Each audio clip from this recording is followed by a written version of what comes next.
You keep telling yourself you need more focus. Yet every day you surrender your attention like a man handing over his weapons before the battle even starts. Your phone dictates your thoughts. Your impulses dominate your choices. Your mind, once sharp now, behaves like an undisciplined soldier wandering in all directions. But today, that ends. Because in the next few minutes, you're going to learn 5 Stoic ways to increase your focus so powerfully that distractions will feel beneath you. Techniques forged from Marcus Aurelius, sharpened by Seneca, and weaponized for the modern world. And stay until the end. The final Stoic principle is the one mental command that elite warriors, CEOs, and philosophers have used to lock their minds into absolute clarity. Miss it, and you'll stay exactly where you are. Subscribe to Timeless Stoic Mind. Let's rebuild your focus from the inside out. Number 1. Ruthlessly eliminate the non-essential. Your mind is not unfocused because you're weak. It's unfocused because you allow too many things to matter. A man who treats everything as important ends up important to nothing. This is your first enemy. Mental clutter disguised as duty.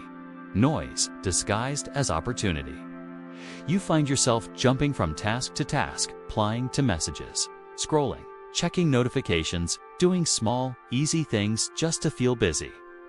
Each tap, each click, each micro-decision scatters your attention into 1,000 fragments. Hours pass. You worked all day, yet nothing moved. Nothing meaningful. Nothing that actually changes your life. You feel the weight of that truth. You feel the shame of it. Because deep down, you know your life is filled with things that don't deserve your time, but you keep feeding them anyway. Here's the Stoic remedy. Cut away everything that is not essential to your purpose. Marcus Aurelius wrote, "If you seek tranquility, do less." Or more accurately, do what's essential. The Stoics understood something we forget. Focus is not gained by adding more discipline. It is gained by subtracting the meaningless. Identify today's one essential task, the task that moves the needle of your life. Every morning, eliminate or postpone anything that does not serve that task. Protect your time as if it were a sacred ritual, because it is. This is not minimalism. This is war. A war against every distraction that pulls you away from who you could become. Each time you remove a distraction, you reclaim a piece of your self-control. Each time you choose the essential over the trivial, your mind sharpens. And with repetition, you develop a focus so unbreakable it intimidates people. This is how Stoics carved out greatness in chaos. Not by doing more, but by defending their attention like a fortress. Number 2. Weaponize your environment. You think your lack of focus is a personal failure, but the truth is darker. Your environment is engineered to beat you. Your home, your desk, your phone, every object around you either sharpens your mind or destroys it. A man who keeps temptation within arm's reach has already surrendered. Wake up determined to be focused. You sit down to work, but your phone lights up beside you. A notification, a vibration, a tiny red circle pulling your attention like a hook in your brain. You tell yourself you'll ignore it, but you don't. You check once, then again, then again. 10 minutes become 30. 30 becomes an hour. Your momentum dies. Your clarity dissolves. You blame yourself, yet deep down, you know it wasn't willpower that failed. It was the battlefield. Your environment was built for distraction, not discipline. The Stoic answer is simple and brutal. Do not trust your mind design your surroundings to make distraction impossible. Seneca wrote, "The mind must be given goals to guard and guards to enforce them." Your guards are physical constraints. Your environment must act as your ally, not your saboteur. Remove your phone from your workspace, another room, another floor if possible. Use only one tab, one document, one mission at a time. Strip your desk until it represents clarity. Only the tools you need. Nothing that steals attention. If your room makes you lazy, change rooms. If your workspace weakens you, rebuild it. Stoics did not rely on discipline, they relied on architecture. They shaped their environment to reflect their intentions. When you weaponize your surroundings, focus stops being a struggle. It becomes the natural state of the room you're in. The space pulls you forward instead of pulling you apart. Your environment can be a trap, or it can be a throne that elevates your mind into its highest form. Choose wisely. Number 3. Master the art of single-point domination. You tell yourself you're multitasking, but what you're really doing is fracturing your mind into pieces. No warrior fights 5 battles at once. No philosopher contemplates 10 ideas simultaneously. And no man who chases every task ever becomes exceptional at any of them. Your problem is simple. You're giving fragments of yourself to too many things, and a fragmented man cannot dominate anything. You sit down to work. You open your main taskbar within minutes. You're checking email, jumping to another tab, answering a message, bouncing to something urgent, then back to your task. In your mind, you're being productive. In reality, you're bleeding mental energy from a dozen wounds. Every switch resets your focus. Every interruption drains your cognitive power. By the end of the day, you feel burnt out not because you worked hard, but because you scattered yourself too thin. You know this feeling. Busy, but not impactful. Tired, but not fulfilled. Moving, but not advancing. The Stoics practiced the opposite. Complete concentration on a single aim. Epictetus said, if you wish to improve, be content to be thought foolish and stupid regarding external things. Meaning, let the world think you're ignoring everything else. Let people believe you're unresponsive, unavailable, uninterested. Because in that moment, only one thing deserves your entire mind. Choose one battlefield, a single task that deserves total domination. Set a strict block of time, 30 to 90 minutes, where nothing else exists. Make it non-negotiable. No switching, no checking, no quick updates. If a thought tries to pull you away, write it down on a separate paper and return immediately. Train your mind to stay in the trench until the mission is complete. This is how you forge deep work, the state where creativity, power, and execution merge. It is the birthplace of all greatness. It's why emperors, philosophers, generals, and innovators all guarded their focus like sacred fire. Single-point domination turns your mind from a scattered spark into a lethal beam. It turns hours into breakthroughs. It turns effort into mastery. When you give everything to one thing, that one thing transforms you. Number 4. Train your mind through voluntary discomfort. Your focus collapses not because you're incapable, but because your mind is weak from comfort. A comfortable mind is easily distracted. A comfortable mind seeks escape at the first hint of resistance. And a comfortable mind cannot access deep focus, because deep focus requires friction, pressure, and psychological resilience.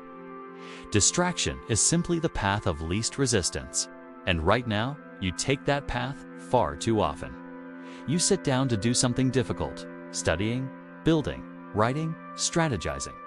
Within minutes, you feel it, that internal itch, that slight discomfort, that urge to check your phone for just a second. Your brain is begging for stimulation because the task in front of you isn't instantly rewarding. So you follow the itch. You check, you scroll, you bounce.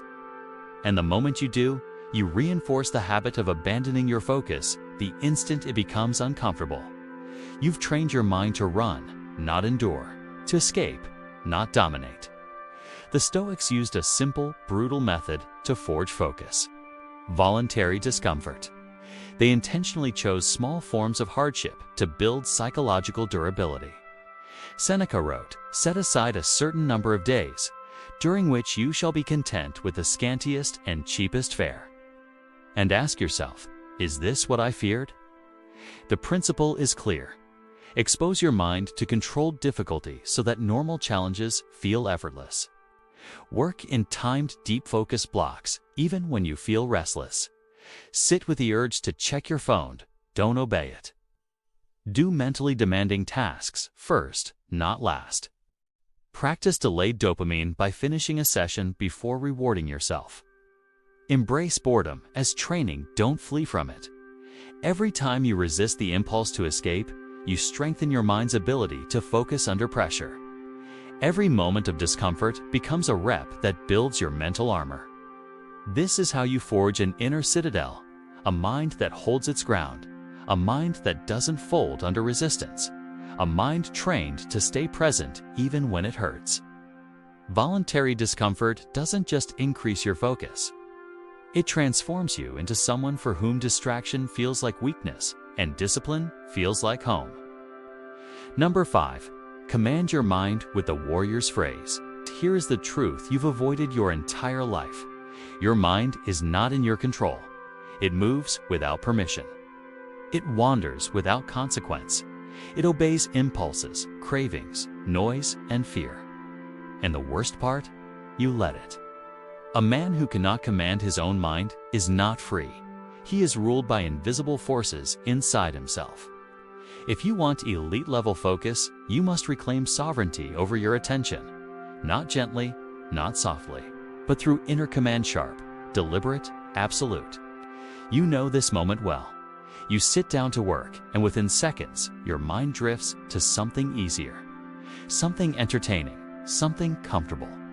You tell yourself you'll start in a minute, then 10 minutes, then 30. You've lost the battle before it even began. But imagine something different. Imagine catching your mind drifting, and instead of following it, you snap your awareness back instantly with a single phrase, a command that cuts through noise like a blade. You straighten your posture, your breathing slows, your thoughts fall back into formation. Your mind obeys because you gave it a clear, sharp order.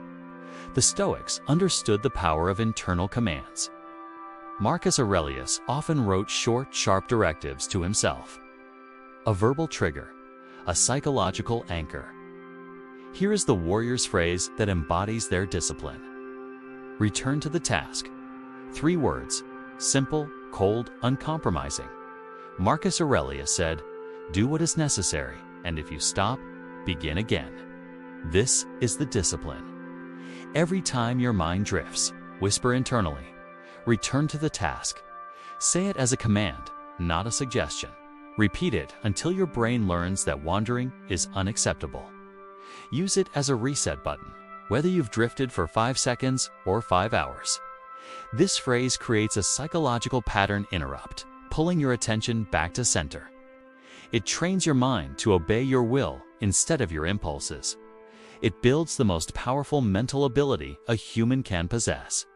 The ability to bring yourself back, instantly, on command. Focus is not perfection. Focus is the ability to return again and again and again with strength, clarity, and purpose. And a man who can command his mind to return at will is a man capable of greatness. You've just armed yourself with 5 Stoic weapons, 5 mental disciplines that separate the distracted from the dangerous. If you apply them, even imperfectly, your focus will harden, your mind will sharpen, and the world will feel slower, quieter, more manageable. Because you will be the one in control. Remember this. A man who can command his attention can command his destiny. A man who can hold focus can build anything. And a man who returns to the task again and again becomes unstoppable. Your life will not change through motivation. It will change when you reclaim your mind, eliminate the noise, and discipline your inner world with the calm ferocity of the Stoics. Now take these principles and build the life most men will never have the focus to even imagine. Like, share, and subscribe to Timeless Stoic Mind. And above all, return to the task.